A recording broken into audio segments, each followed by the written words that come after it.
Welcome to the Verification General Session.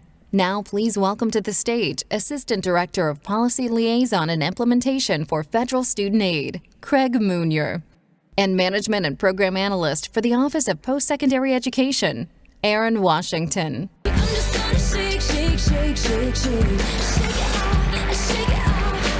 Heartbreak is gonna break, break, break, break, break. And the fake is gonna fake, fake, fake, fake, fake, baby. I'm just gonna shake, shake, shake, shake, shake.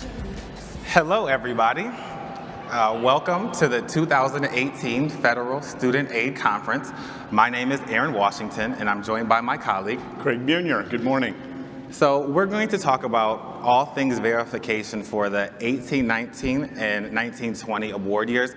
I know that many of you are excited by the announcement made by Mr. Jim Manning and Mr. Jeff Appel. However, until we release that guidance formally as an electronic announcement, I'm going to talk about the guidance that is currently in place for verifying students for the corresponding award years. For all of the new,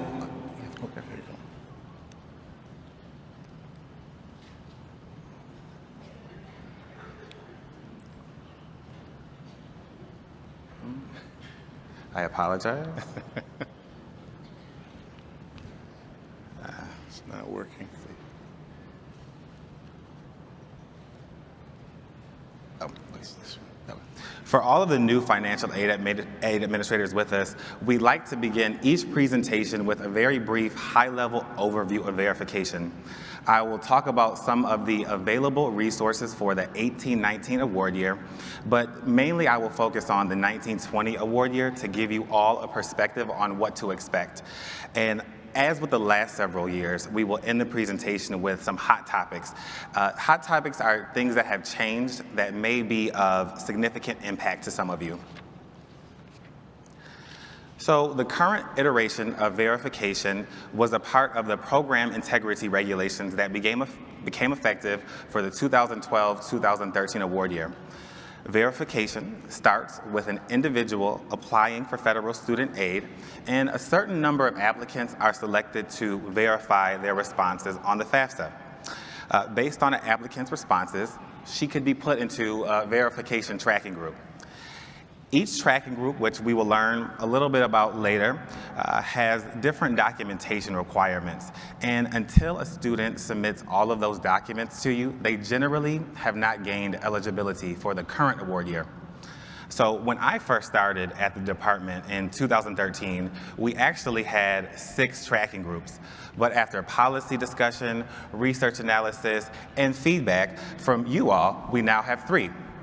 So I must say that was a very simplified, high-level overview of verification. So hold on to your seats. We are about to take a deeper dive.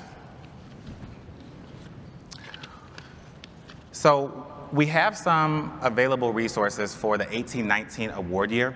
I am not going to go through all of them because we do have them hyperlinked on the slide. So if you have an electronic device, you can simply click the link and learn more about each. We do release 3 main documents each award year, the first being the Federal Register Notice, and that indicates documentation that the department has chosen to be verified. We also release a corresponding Dear Colleague letter, and that contains the tracking groups, their names, and just like the Federal Register, the information required to complete verification. The suggested text is just that. Text that the department suggests you all use in order to assist students in completing verification. While using the suggested text does fulfill the regulatory verification requirements, you're not required to use it. And we know that many of you do, in fact, create your own formats. There is one small exception to not using the suggested text, and I'll mention that a little later in the presentation. So here are some more resources for the 18-19 award year. The Application and Verification Guide, I believe, is a great place to start for a plain language overview of verification. I think the Q&As are often overlooked, and they provide answers to frequently asked questions that we do get. And I know we've already heard a little bit about the updated tax transcript bullet, but Craig will discuss that more in the hot topics section as well. So let's jump into 1920 verification. We have the same data items from the 18-19 award year. There were no changes made to the verification tracking groups. We still have V1, V4, and V5, and we did make a minor change to the acceptable documentation for amended tax returns, which we will discuss on a dedicated slide. So for groups V1 and V5, they actually have names. Group V1 is the standard tracking group, and group V5 is the aggregate tracking group. We verify income information on the FAFSA, and we generally break that out between tax filers and non-tax filers. So you'll see on the slide that tax filers are required to verify adjusted gross income, U.S. income tax paid, untaxed portions of IRA distributions, untaxed portions of pensions, IRA deductions and payments, tax-exempt interest income, and education credits.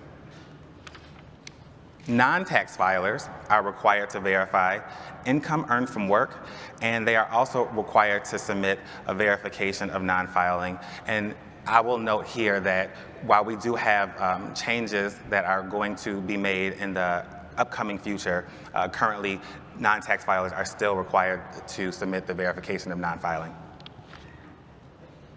So because we require this, currently we do have additional guidance in an electronic announcement that we released on February 23rd, 2017.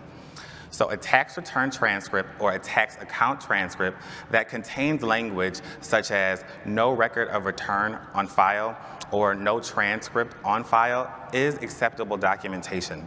If these documents contain language such as request could not be processed or request could not be honored, that would not be considered acceptable documentation. Sometimes the IRS will, instead of giving the individual the requested documentation, provide a Form 13873. And we also know that there are several versions of this form. Any version of this form is acceptable for the verification of non-filing as long as it contains the messaging that there's no record of the return on file or that the documentation is being provided as a verification of non-filing. And finally, for verification of non-filing, currently non-tax filing dependent students do not have to provide the verification of non-filing.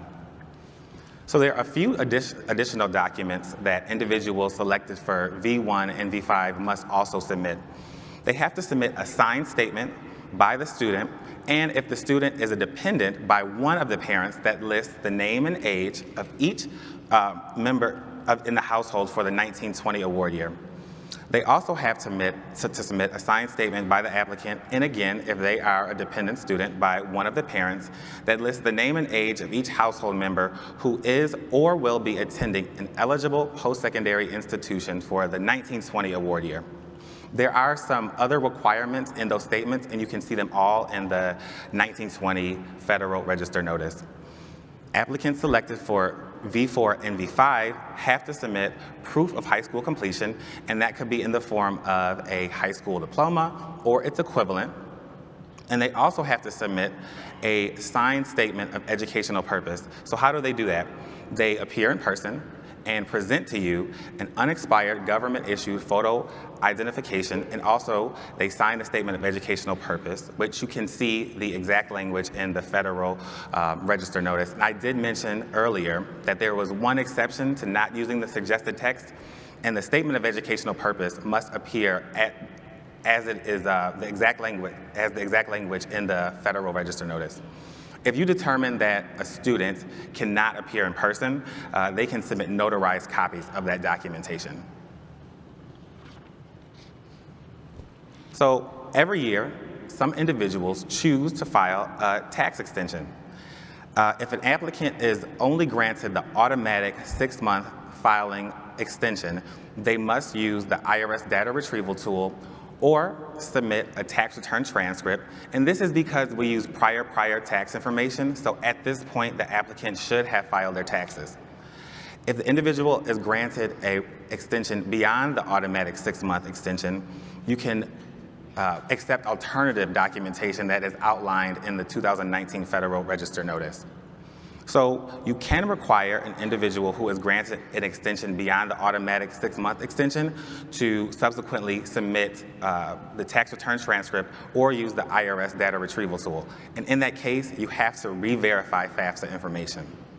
And finally, for an individual called for active duty, they can submit a statement that they have not filed taxes or requested an extension because of that service. So for anyone not familiar with what an automatic zero expected family contribution is, you can learn more about that in the application and verification guide of the Federal Student Aid Handbook. And also, there is a session today at 12:45 with my co-presenter Craig on how to calculate an EFC, so you can ask all your toughest questions there. In the Federal Register, we have a section towards the end that outlines documentation requirements for individuals with automatic zero expected family contributions. For dependent students, it is the parent's adjusted gross income for tax filers and the income earned from work for non-tax filers. And for individuals selected for tracking groups V4 and V5, it would be the statement of educational purpose and the high school completion. For independent students, it's the same documentation with one addition, the number and household. So while the data retrieval tool encryption of data was a hot topic for the conference last year, for 1920 it remains unchanged. Data transferred into the FAFSA from the IRS data retrieval tool website, the FAFSA web pages, and on the student aid report will continue to be encrypted and masked. So in a nutshell, you, the financial aid administrator, will be able to see and make changes to student income information, but the applicant and their parents will not. The student and parent IRS request flags help you to determine whether the applicant was eligible to use the IRS data retrieval tool, whether they did use it, and if that data that was transferred was subsequently modified. And we will see one of the flags on the amended tax return slide, but if you want to see all of them, you can refer to the ICER guide that is linked on the resource page. And as an additional part of IRS efforts to protect applicant tax return information, the IRS will inform the applicant every time that their tax account information is accessed through the FAFSA website. And this could be the applicant themselves, a spouse, or a third party acting on their behalf. So what do we do with rollovers? If an amount greater than zero is transferred from the IRS into untaxed portions of IRA distributions or untaxed portions of pensions, the applicant or parent will be required to answer a question about whether that amount contained a rollover. If the answer is yes, they will be required to enter that exact amount in a new entry field. Our system will do the math and subtract the user-reported amount from the amount that was transferred from the IRS data retrieval tool, and that amount will be used to calculate the expected family contribution. To complete verification for this item, collect a signed statement certifying that the untaxed pension or IRA distribution did contain a rollover. So I mentioned earlier that there was a minor change to the acceptable documentation. An applicant who receives a flag value of 7 means that data was transferred from the IRS, but the IRS indicated that an amended return was filed. The applicant is required to submit the signed copy of a 1040X and one of the following documents: a tax return transcript, or you can use the original information that was transferred from the IRS data retrieval tool. And we know that there are some instances in which the IRS will amend a tax filer's return. For example, if an individual forgot to take advantage of the child tax credit, the IRS may amend their return to account for that. In those rare cases, you can accept documentation that includes the changes made by the IRS in addition to one of the items I previously mentioned. So I'm going to move away from the DRT, and I'll finish up here before I turn it over to Craig. You have to report verification tracking groups for V4 and V5 for high school completion and identity for any student you receive an ICER and request verification documentation. And you report this information to FAA Access to CPS Online. There are 6 different options to choose from. One of them is verification completed in person and no issues were found. The link on the slide is a link to the application and verification guide, and you can see all of the choices there. Craig? Thank you, Aaron. I just want to emphasize, too, the timely and accurate reporting of that V4, V5 data is really important to us. We have emphasized many times that we want that data so that we can make an informed assessment of the impact that V4, V5 is having on applicants, and so I want to emphasize that you do that in a timely and accurate way. Borrow the clicker.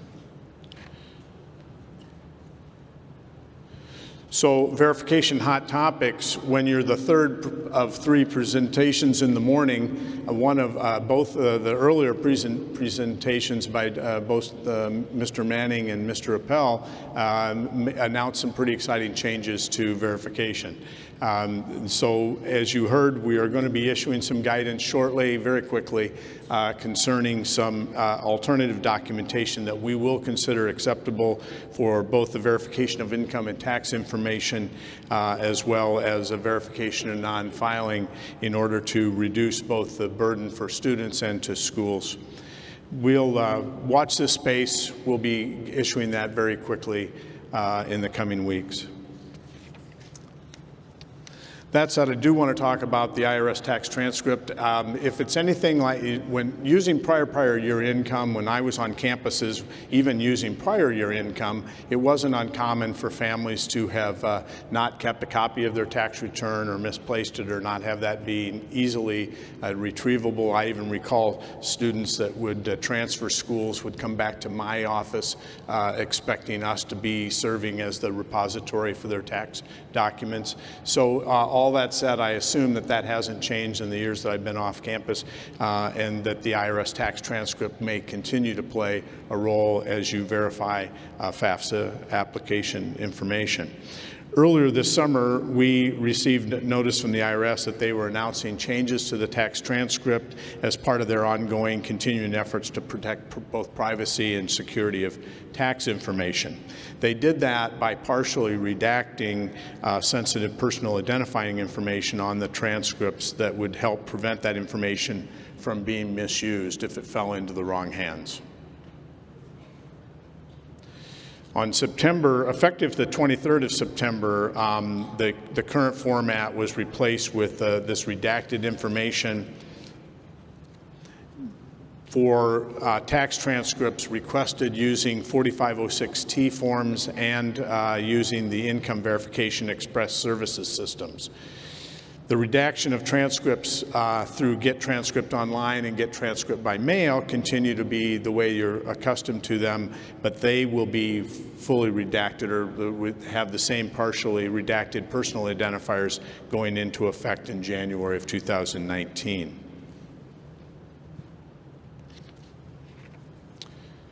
So here are and Jeff touched on this a little bit, so I won't belabor it, but here are the changes that the IRS announced. They are listing only the last 4 digits of the Social Security number that's listed on the transcript, last 4 digits of the employee identification number, last 4 digits of an account or telephone number, and then the first 4 characters of both the last name and the business name, if applicable, as well as only the first 6 characters of the street address, including spaces. However, all the money amounts, including balance due, interest, and penalties, those values still appear as you're accustomed to. It should be noted that when a tax filer gets the tax transcript by mail, it is accompanied by a cover sheet that has a fully deliverable address. You may not always see that cover sheet if the student forwards the tax transcript on to you, of course, but that it is fully deliverable. Because institutions should still be able to identify and match the taxpayer information on the tax transcript with FAFSA data, we believe that through the use of either the student putting their name and student identification number on the document before they forward it to you, or through just your process of matching the document to your FAFSA student, that the IRS tax transcript will still continue to be acceptable documentation for verification of income tax information. The IRS also introduced a new customer file number, which is a new concept. When an applicant completes the 4506T, they can create up to a 10-digit number that then is used by the IRS and is repeated or sent back to the student or family on the tax transcript. This identifying number, this customer file number, can be used if you want to advise students to put either their first 10 digits of their student ID number or some other identifying number on the tax transcript to assist you in matching that up to FAFSA information. We issued an electronic announcement on October 4th, and I would encourage, if you haven't read that, to do so. We continue to get, the IRS occasionally has been receiving calls from schools refusing to take the new partially redacted tax transcript. Those calls, those inquiries get forwarded to us in PLI, and what you'll get from that is a telephone call from us politely reminding you to read the October 4th electronic announcement in which we tell you that the redacted tax transcript is acceptable documentation. So unless you like getting a call from us, we would refer you to that document. So the customer file number, starting next year, the taxpayers may also assign this customer file number, as I mentioned before, on the tax transcript that they obtain through Get Transcript Online and Get Transcript by mail.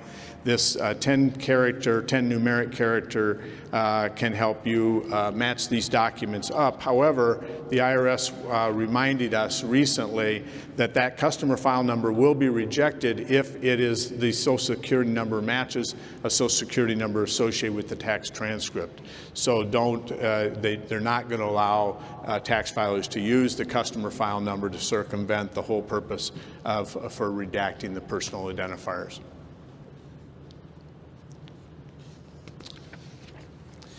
Then at the end of the current calendar year, the transcript will only be mailed to the taxpayer's address of record. And in the spring, they plan to remove the option for requesting third-party receipt of tax information from Form 4506T and 4506T-EZ. Instead, the transcripts will only be mailed to the taxpayer's address of record with the IRS. If you're interested, and I realize that there are many institutions that don't have the resources or may not be interested in this, but the Income Verification Express Services program offered by the IRS does allow you to establish a relationship between your institution and the Internal Revenue Service that would allow you to get tax transcript information deposited, transferred safely into a Dropbox that only your institution can access. There is a $2 per transaction fee for that, and we would just remind you, of course, that there is a prohibition on passing any kind of fees like that on to applicants for financial aid as a condition of receiving Title IV assistance. However, for schools that do a large volume of verification, if I were still on a campus, I think it would be something that I would at least look into and consider. You can learn more about that by looking at e-services on the irs.gov website. The tax return transcript that you receive via the IVES system would, of course, still satisfy as acceptable documentation for verification. So here is a list of the 2019-20 verification documentation. You can go to that at your convenience and read. I want to remind you too, we're not taking questions at this session, but we will have 3 open forum sessions starting this afternoon, and then again on Wednesday and again on Thursday. I would encourage you to come to that session. And you'll be given an opportunity to ask questions pertaining to verification or any of the other things that you've heard mentioned here or in the general sessions. So With that, the good news is that we had a blank slide so that you get extra time for lunch and an extra cup of coffee. And again, thanks for being with us this morning, and I look forward to seeing many of you around all week. Thank you.